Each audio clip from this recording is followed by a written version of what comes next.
우리 다 같이 사도신경으로 우리의 신앙을 고백하겠습니다. 전능하사 천지를 만드신 하나님 아버지를 내가 믿사오며 그 외아들 우리 주 예수 그리스도를 믿사오니 이는 성령으로 잉태하사 동정녀 마리아에게 나시고 본디오 빌라도에게 고난을 받으사 십자가에 못 박혀 죽으시고 장사한 지 사흘 만에 죽은 자 가운데에서 다시 살아나시며 하늘에 오르사 전능하신 하나님 우편에 앉아 계시다가 저리로서 산자와 죽은 자를 심판하러 오시리라. 성령을 믿사오며 거룩한 공예와 성도가 서로 교통하는 것과 죄를 사하여 주시는 것과 몸이 다시 사는 것과 영원히 사는 것을 믿사옵나이다. 아멘. 우리 찬송가 218장 찬양드리겠습니다. 내 마음과 정성을 다하여서 218장입니다.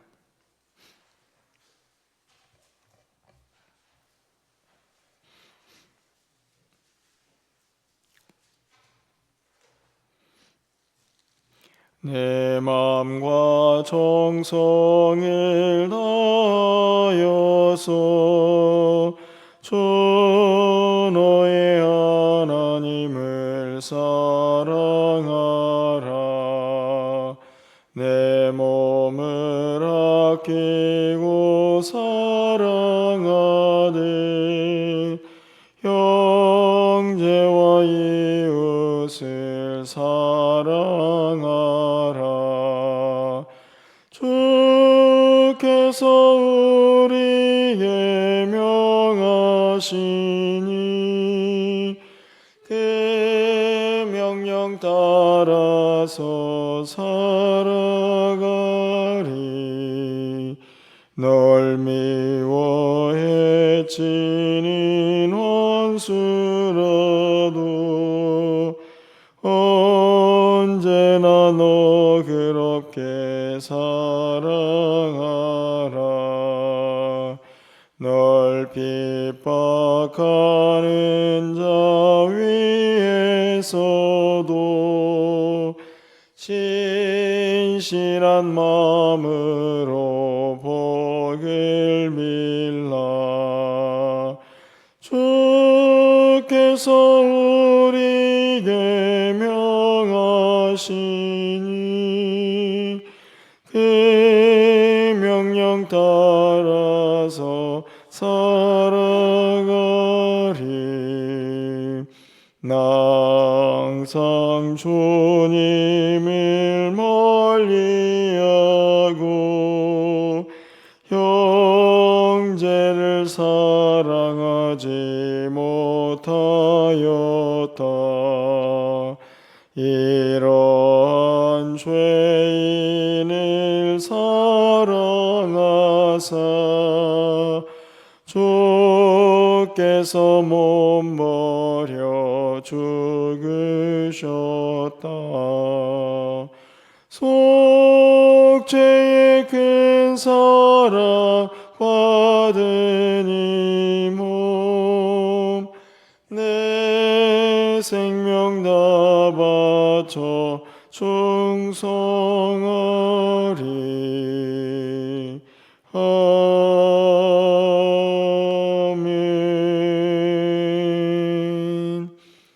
오늘 하나님 말씀은 디모데전서 5장 1절에서 8절까지 말씀 한 절씩 교독하고 마지막 8절은 함께 읽겠습니다.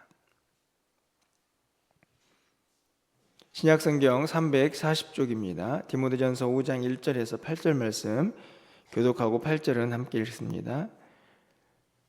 늙은이를 꾸짖지 말고 권하되 아버지에게 하듯하며 젊은이에게는 형제에게 하듯하고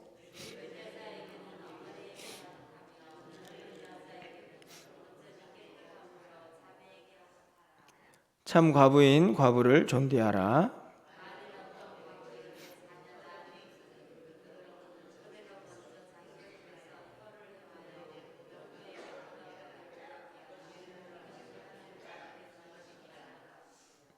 참 과부로서 외로운 자는 하나님께 소망을 두어 주야로 항상 간구와 기도를 하거니와 내가 또한 이것을 명하여 그들로 책망받을 것이 없게 하라. 누구든지 자기 친족 특히 자기 가족을 돌보지 아니하면 믿음을 배반한 자요 불신자보다 더 악한 자니라. 아멘.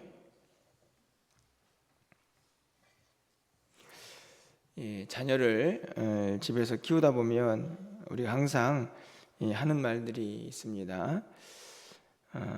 분명히 그렇게 큰 간격을 두고 태어난 것도 아니고 또 한 가정에서 태어나서 자라는데 똑같은 자녀가 없다 하는 것이죠.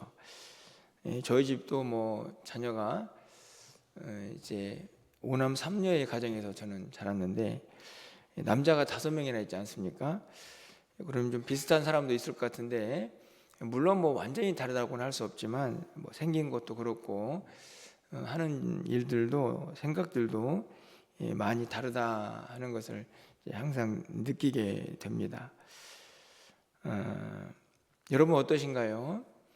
여러분도 아마 동일한 생각들을 하면서 자녀들을 키우지 않을까 하는 생각이 드는데 하나님의 집이라고 일컬어지는 또 그렇게 말씀을 나누었던 교회는 어떨 것 같습니까? 한 가정도 그리고 뭐 요즘은 뭐 한두 명 많아야 뭐 3명 이 정도밖에 안 되는 그런 가정에서도 그렇게 분명한 차이가 있는 자녀들을 키우게 되는데 하나님의 집은 얼마나 다양한 사람들이 모여 있을까 하는 것을 뭐 그냥 쉽게 우리가 이해를 할 수 있습니다. 성별 당연히 차이가 있죠. 나이 당연히 차이가 있습니다. 뭐 경제적인 수준도 그렇고 성장의 배경이나 또 건강의 차이나 또 믿음의 색깔이나 수준도 다 다른 교회의 모습을 이제 보게 됩니다. 그러면 하나님께서는 그 다양한 것들을 다 무시하고 교회가 완전히 똑같은 색깔을 가져야 한다 이렇게 말씀을 하시던가요? 교회에는 분명히 다양성이 있지만 그 다양성이 하나가 되는 통일성을 또 말씀하시는 것이 하나님의 말씀이다 하는 것을 생각해 보게 됩니다. 사실은 하나님의 집이 교회가 어려움을 겪고 신앙생활이 점점 조금씩 힘들게 되는 이유 중에 하나는 바로 그 다양성 때문이라는 생각을 많이 하게 됩니다. 한국 교회도 여러 가지 이런저런 아픔들을 많이 경험하는 주변 교회들을 보게 되는데 그 모습들을 보면 결국 그 다양성을 극복하지 못하는 것이죠. 너무 다른 누군가와 함께 한 하나님을 섬기지 못하는, 그래서 한 공동체에 있지만 서로 갈라서는 그런 교회들이 주변에 많이 있는 것을 보게 됩니다. 얼마나 안타까울까. 우리가 하나님을 아버지라고 한 아버지를 섬기는 사람들이 서로 분열이 되면 그 안에 있는 다른 식구들뿐만 아니라 하나님의 마음은 얼마나 아플까 하는 생각들을 이 하나님의 집이라는 표현에서 해보게 됩니다. 자, 오늘 본문도 저는 그 문제라는 생각이 드는데요. 그 다양한 성도들을 어떻게 하나로 묶어서 함께 목회를 하느냐, 디모데에게 바울이 그 이야기를 이제 하고 있습니다. 매우 중요한 문제라고 생각이 드는데요. 자, 그러면 도대체 어떤 마음으로 이 다양한 공동체의 식구들을 하나가 되게 할 것인가? 오늘 본문에서 몇 가지 말씀들을 좀 정리해 봅니다. 가장 먼저는 정말 가족같이 대하라 하는 것이 첫 번째 권면입니다. 분명 인간적인 이제 생물학적인 혈통으로는 전혀 한 가족이 아니지만 믿음의 공동체에 있는 성도들은 한 가족이다. 그 한 가족을 대하듯 대하라 하는 것이 첫 번째 말씀이죠. 여러분 1절 말씀, 2절 말씀 보십시오. 늙은이를 꾸짖지 말고 권하되 아버지에게 하듯하고. 늙은이는 교회 안에 있는 이제 어르신들이죠. 그들을 대할 때에 아버지에게 하듯해라. 집에 있는 아버지입니다. 젊은 청년들이나 그들을 대할 때는 형제에게 하듯해라. 네 형제들 대하듯해라. 2절 말씀을 보면 이제 나이 드신 여자 성도들이겠죠. 그들을 대할 때는 어머니에게 하듯하고, 그리고 젊은 여자 성도들에게는 자매에게 하듯하라. 이 말씀은 되게 단순한 이야기입니다. 교회에 있는 한 사람 한 사람들을 네 가족 식구 대하듯해라. 그러면 그렇게 다른 교회도 그 가족 같은 사랑과 그 따뜻함 안에 하나가 될 수 있을 것이다 라는 것이 바울이 디모데에게 권하는 권면입니다. 저는 이것은 단순히 목회자에게만 해당되는 말씀이 아니라고 생각합니다. 우리 모두가 이 마음으로 신앙생활을 한다면 교회가 그렇게 쉽게 막 분열이 될까, 그런 생각을 해보는 거죠. 여러분도 마찬가지죠. 여러분 주변에 있는 사람들을 부모님들 대하듯 형제 자매들 대하듯 그런 마음으로 대한다면 교회는 비록 다양하지만 충분히 하나가 될 수 있다는 것을 우리는 다시 한번 오늘 본문을 통해서 깨닫게 됩니다. 자, 그런데 그렇게 부모를 대하듯 가족 식구들을 대하듯 하는 것으로 끝나느냐? 그렇지 않습니다. 왜냐하면 이 공동체는 항상 아주 그 가운데서 연약한 자들이 있게 마련인 것이죠. 저희 집을 이야기를 계속 죄송한데 여러분, 팔남매가 나타니 뭐 가지 많은 나무에 바람 잘 없다고. 어머니가 항상 기도했던 기도 제목이 뭐냐면 자녀들을 위한 기도 제목이었죠. 근데 그 자녀들이 막 똑같이 잘 되는 게 아니고 좀 잘 되는 자녀가 있으면 어떤 한 자녀는 좀 일이 잘 안 되는 자녀들 있지 않습니까? 그럼 어떻게 되냐니까 항상 이제 그 자녀가 또 기도의 제목이고, 어떻게 해서든지 형제간에 그 연약한 이제 자녀를 도와주려고 애를 쓰는 거죠.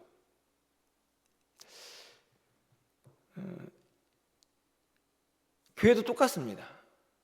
많은 사람들이 있다 보니 뭐 그래도 여러 가지 형편이나 상황들이 좀 괜찮은 분들이 있는가 하면 당연히 연약한 자들이 있겠죠.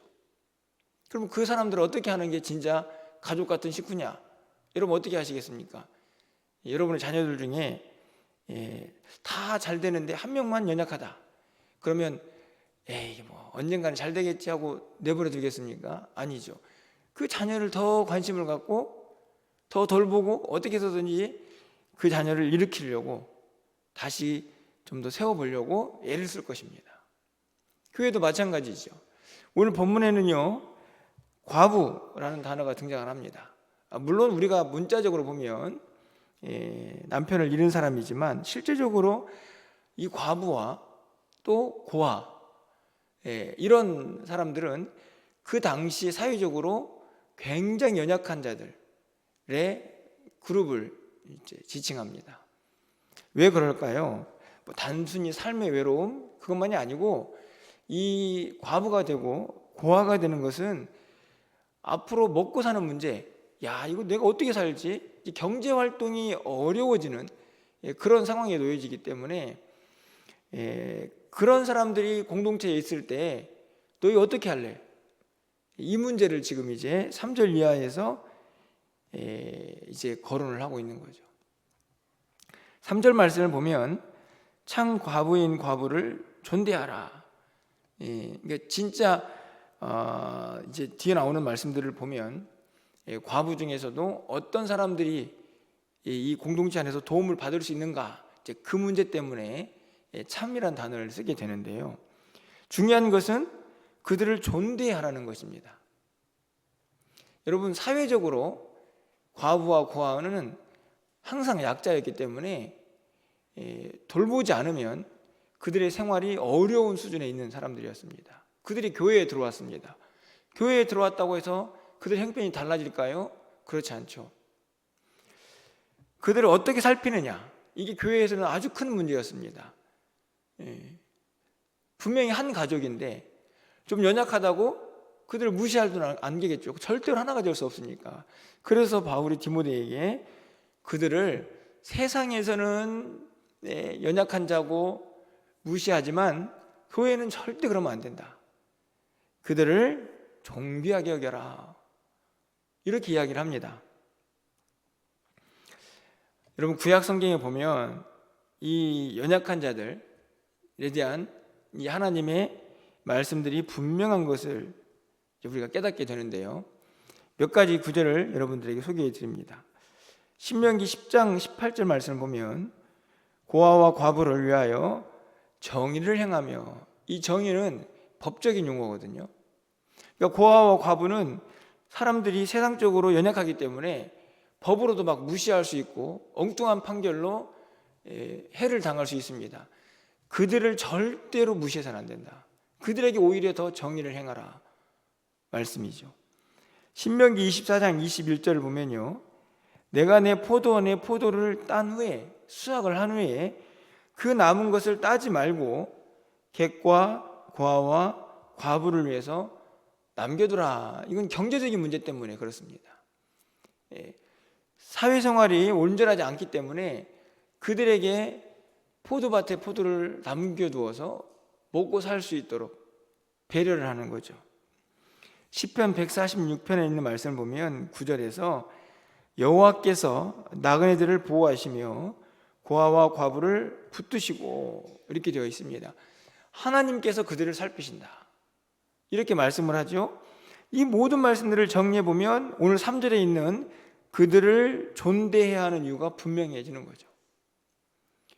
그 가운데도 특별한 이유는 공동체 안에 연약한 자들로 대표되기 때문입니다. 한번 생각해 보십시오. 교회도 마찬가지죠. 아까도 말씀을 드렸지만 너무나 다양한 사람들이 신앙생활을 합니다. 그 가운데에는 당연히 연약한 자들이 있죠. 경제적으로 연약한 자들 있습니다. 육체적으로 연약한 자들 당연히 있습니다. 영적으로 연약한 자들 존재합니다. 신앙적으로도 성장하지 못한 사람들 존재합니다. 그럼 그들을 어떻게 할까요?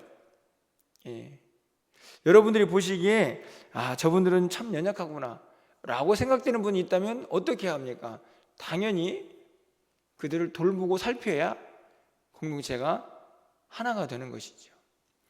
그들을 외면한 채 날만 신앙생활 잘하면 된다, 그거는 한 가족이 아니죠. 여러분 쉽게 이해할 수 있지 않습니까? 자, 8절 말씀을 좀 가서 보십시오. 자, 누구든지 자기 친족, 특히 자기 가족을 돌보지 아니하면 믿음을 배반한 자, 너무 충격적인 말이죠. 불신자보다 더 악한 자다. 야, 이런 말 들으면 아마 여러분들 깜짝 놀라셔야 되는데, 이건 1차적으로는 분명히 여러분 가정을 이야기하는 것입니다. 여러분 가정. 야, 예수 믿는다고 가족 안 돌보면 그거 믿음의 배반자야. 그거 불신자보다 더 악한 사람이야. 이런 말인데, 이것을 하나님의 집이라고 생각해 보면 교회도 마찬가지죠. 예수 믿는다고 교회 안에 있는 연약한 자들을 돌보지 않고 그들을 무시해? 그거 예수 믿지 않는 거지. 배반자니까. 그거 악한 자, 불신자보다 더 악한 사람이야. 이런 말을 하는 것입니다. 이 말씀을 좀 가지고 우리 주변을 좀 보면 좋겠다 생각이 듭니다. 여러분의 목장이 있습니다. 당연히 목장 안에도 여러분이 작은 교회라고 생각하면 거기 안에도 연약한 자들이 분명히 있을 겁니다. 그들을 더 관심을 가지고 돌봐야 하는 것이고, 여러분 전도회도 마찬가지입니다. 또 부서도 마찬가지고, 교회 전체적으로 봐도 분명히 이런저런 연약함들이 존재하게 될 것입니다. 가정이 그 연약한 자들을 무시하지 않고 어떻게 해서든지 함께 세워져 가려고 애를 쓰듯 교회도 그런 공동체가 되어야 진정한 하나를 이룰 수 있다 하는 것을 분명히 가르쳐주고 있는 것이죠.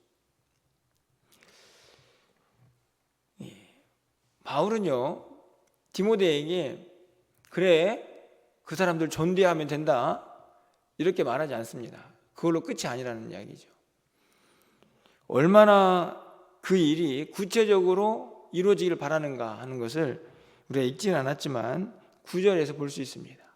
9절 말씀을 보면 과부로 명부에 올릴 자는 나이가 60이 덜 되지 아니하고 한 남편의 아내였던 자로 이렇게 되어 있습니다. 이거는 정말 도움을 받을 만한 사람인가에 대한 자격, 기준을 놓는 거죠. 그리고 명부에 올린다는 말은 명단을 가지고 있다는 얘기입니다. 이게 무슨 이야기일까요? 그냥 한번 쓱 지나가듯이 야, 누가 교회에 연약한 자지? 야, 좀 도와주자. 이걸로 땡 끝나는 게 아니고 항상 그 이름을 기억하면서 그 기준에 맞는 사람들은 꾸준히 계속 살펴야 한다. 이런 이야기입니다. 쉽게 말하면 도움을 구체적으로 제도화하라는 것이죠. 교회 안에서. 무슨 말씀인가요?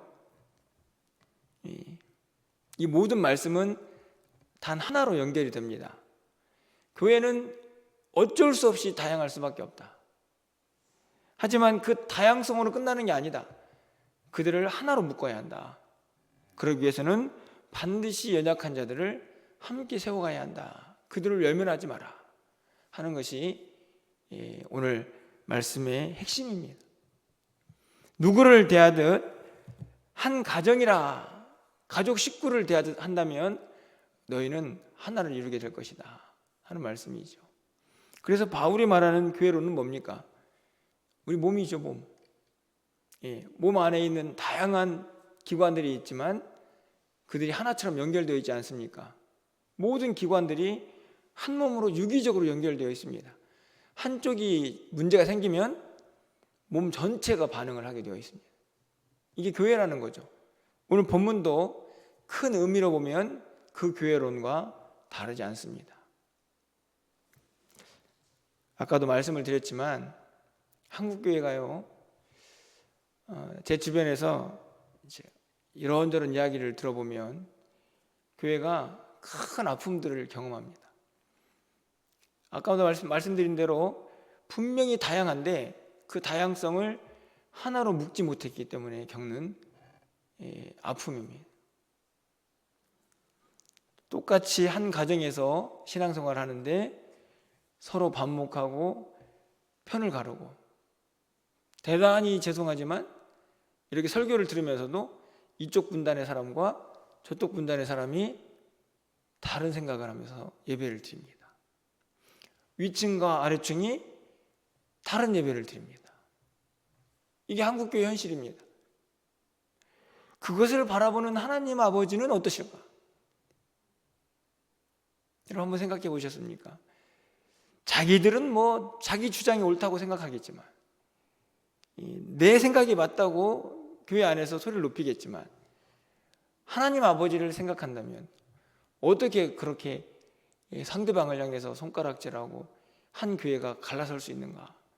아주 끔찍한 이야기인데 안타깝게도 그런 모습들을 자주 보게 되고 제가 알고 있는 주변에 있는 교회들도 여전히 그 혼돈 속에 있는 것을 보면 안타깝기 그지없습니다.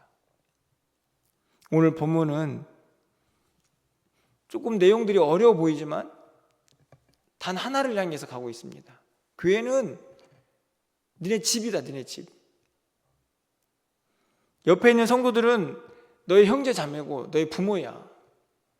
그들을 대하듯 사랑하고 약한 자를 대할 때는 교회가 구체적인 제도를 가지고 항상 살필 수 있어야 한다. 그래서 온전히 하나가 된 가정을 이루어라 하는 것이 바울의 권면입니다. 오늘 본문을 통해서 가장 도전을 받는 것은 역시 저죠. 목회자로 세워졌는데 교회가 그렇게 하나가 되게 하는 그 사랑의 공동체를 이렇게 어떻게 만들어갈 것인가? 제가 우리 가정을 사랑하듯 교회에 있는 성도님을 그렇게 사랑하고 있는가? 하는 질문들을 똑같이 던지게 되는데 여러분도 마찬가지입니다. 저만 던지는 게 아니고 적어도 교회를 생각하면서 우리 가정을 위하듯 사랑하듯 교회를 사랑한다면 저는 그 교회는 행복과 기쁨이 차고 넘칠 것이 확실하다. 저는 그렇게 생각합니다. 여러분 어떠신가요? 오늘 기도하실 때에는 먼저는 우리 자신을 좀 보았으면 좋겠습니다. 내가 우리 교회 성도님들을 대할 때에 우리 가족 식구들을 대하듯 하는가? 또 한 가지는 기도할 때에 우리 교회가 그런 교회 되게 하옵소서. 한 가족처럼 서로 사랑하고 약한 자들을 돌보는 가족이 교회가 되게 하옵소서. 이 기도를 하나님께 드릴 수 있었으면 좋겠다 생각을 합니다. 아울러서 또 그런 교회가 되어야 하기에 또 우리가 해야 할 여러 가지 일들이 또 하나님 안에서 든든히 세워져 갈 수 있도록 교회 안에 있는 행사들과 또 여러 가지 기도 제목들을 함께 아뢰어서 또 하나님의 음성을 듣는 이 아침이 되고 오늘 한날의 삶이 되시기를 주님의 이름으로 간절히 축원합니다. 기도하겠습니다. 사랑의 하나님, 오늘 바울이 디모데에게 권면한 이 교회의 모습들을 통해서 교회의 그 다양한 모습들이 어떻게 하나가 될 수 있는가를 분명하게 가르쳐 주시니 감사합니다. 하나님, 용서하여 주시옵소서. 우리가 교회의 여러 가지 모습들과 또 사랑하는 성도들을 대할 때에 우리 가정에 있는 자녀들과 부모님들을 대하듯 그렇게 사랑과 애정을 가지고 교회 성도들을 대하고 있는지 다시 한번 오늘 이 시간에 우리의 모습을 돌아보며 회개할 것은 회개하고 다짐할 것은 결단하는 이 시간이 될 수 있도록 주께서 은혜를 더하여 주시옵소서. 그 다양성을 어떻게 하나가 되게 할 것인가 우리에게 놓여져 있는 큰 숙제지만 그것에 대한 해답이 없다 성경은 말하지 않고 그 답을 분명하게 제시하고 있음을 우리가 꼭 기억하게 하셔서 우리 멸류관 교회가 한 가족처럼 그렇게 하나가 되어 하나님이 기뻐하시는 공동체를 이룰 수 있도록 주님 은혜를 더하여 주시옵소서.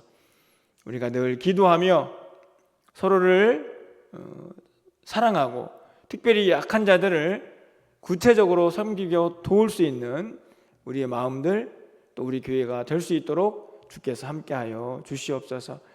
우리 가정을 위하여 기도합니다. 우리 교회를 위하여 기도합니다.